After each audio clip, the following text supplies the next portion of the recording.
Hello, আসসালামু আলাইকুম guys. তো আজকে আমরা দেখবো ওয়েব ওয়ার্কার্স এপিআই। ঠিক আছে, আমাদের এপিআই এর মধ্যে একটা পার্ট হলো ওয়েব ওয়ার্কার্স এপিআই।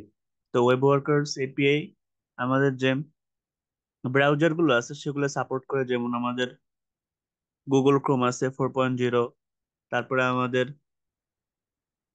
মাইক্রোসফটের যে ব্রাউজার আছে 10.0, তারপরে মজিলা ফায়ারফক্স আর ফায়ারফক্স 3.0, সাফারি ব্রাউজারে 4.0, অপেরা মিনি ব্রাউজার 11.0। ঠিক আছে, তো এইগুলো হলো আমাদের ওয়েব ওয়ার্কার্স এপিআই রান করার ব্রাউজার। এর বাইরে যে ব্রাউজার গুলো আছে সেগুলো তো আসলে রান করে না।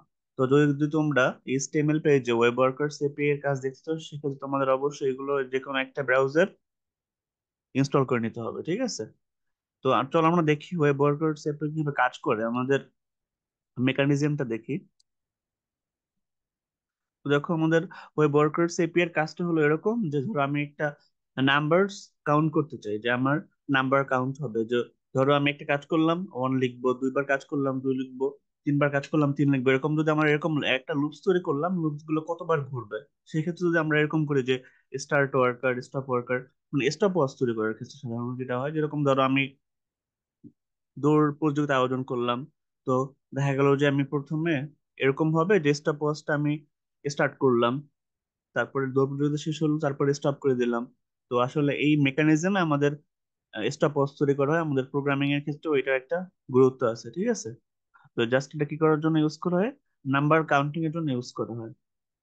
তা আমাদের এইচটিএমএল কোডে যে চেঞ্জ করতে হয় সেটা হলো, দেখো এইচটিএমএল এর যে কোডটা চেঞ্জ। তো আমাদের প্রথম একটা প্যারাগ্রাফের মধ্যে আমরা লিখবো কি, কাউন্ট নাম্বারস। ঠিক আছে, তো রেজাল্ট নামে একটা আইডি ক্রিয়েট করতে হবে, তারপরে বাটন বানাতে হবে দুইটা, একটা হলো স্টার্ট ওয়ার্কার, একটা হলো স্টপ ওয়ার্কার। যেহেতু আমরা একটা স্টপ ওয়াচ ইউজ করতে চাই, সেটা যদি আমাদের কোনো ওয়াচ ছাড়া ইউজ করতে চাই, সেক্ষেত্রে দুইটা বাটন দরকার, তাই না? তো আমরা এই জন্য স্টার্ট ওয়ার্কার বাটন আর স্টপ ওয়ার্কার বাটন তৈরি করে নিলাম। তারপরে আমরা স্ক্রিপ্ট তৈরি করলাম। ঠিক আছে, তো ভেরিয়েবল ডব্লিউ নিলাম, একটা ফাংশন ক্রিয়েট করব, যে ফাংশনের নাম হবে স্টার্ট ওয়ার্কার। সেই ফাংশনের মধ্যে আমরা ইফ এবং টাইপ অফ ওয়ার্কার ইউজ করব। তো আমরা ইফ ইউজ করলাম, if type of worker not equal to undefined. যদি আমাদের ওয়ার্ক টাইপ আনডিফাইন্ড থাকে, তাহলে আমাদের কি করতে হবে, দেখো type of undefined new worker create করতে হবে, ডেমো ওয়ার্কার ডট জেএস বা জাভা স্ক্রিপ্ট।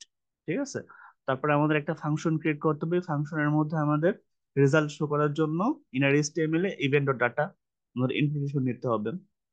যদি সেটা না হয়, সেক্ষেত্রে আমরা এলস কি করতে পারি, আমরা আমার একটা ফাইল ক্রিয়েট করব, রেজাল্ট নামে একটা ফাইল, আইডি দেবো রেজাল্ট, আর আমাদের ইমেল এইচটিএমএল এ এটা কাজ করবে। আর যদি সেক্ষেত্রে দেখা যায় যে আমাদের যে মজিলা ফায়ারফক্স, গুগল ক্রোম এই ব্রাউজারগুলো না থাকে, সেক্ষেত্রে লেখা আসবে কি, sorry your browser doesn't support web workers. ঠিক আছে, তারপরে যে ফাংশন স্টপের জন্য, এটা তো আমার স্টার্টের জন্য গেল, আর স্টপের জন্য কি করতে হবে, আমরা যেহেতু ডব্লিউ নিয়েছি, আমাদের ভ্যালুটা টাইপ অফ, আমাদের যে ভ্যালুটা নিয়েছি ডব্লিউ। ঠিক আছে, সেজন্য আমরা ডাব্লিউ ডট টার্মিনেট, যে টার্মিনেট করে দাও বা অফ করে দাও।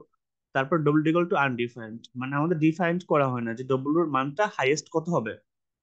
ঠিক আছে, এই জন্য আমরা লিখছি কি আনডিফাইন্ড। তো তারপরে আমরা স্ক্রিপ্টটা ক্লোজ করে দিলাম।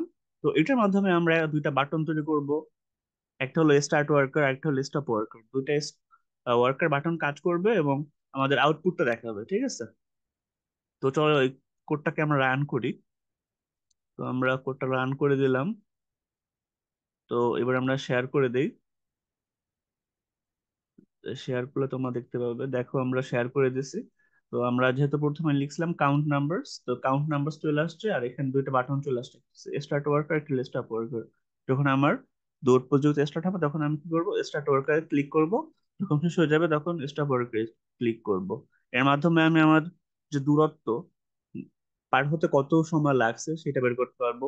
আবার আমাদের বিভিন্ন প্রোগ্রামের মধ্যে আমরা ইউজ করতে পারি, যেরকম আমাদের প্রোগ্রামের যে কতক্ষণ লাগছে, এটা মেমোরি টাইম 2 সেকেন্ড বা 3 সেকেন্ড এটা দেখার জন্য। ঠিক আছে, তো এটাই ছিল আমাদের ওয়েব ওয়ার্কার্স এপিআই এর কাজ।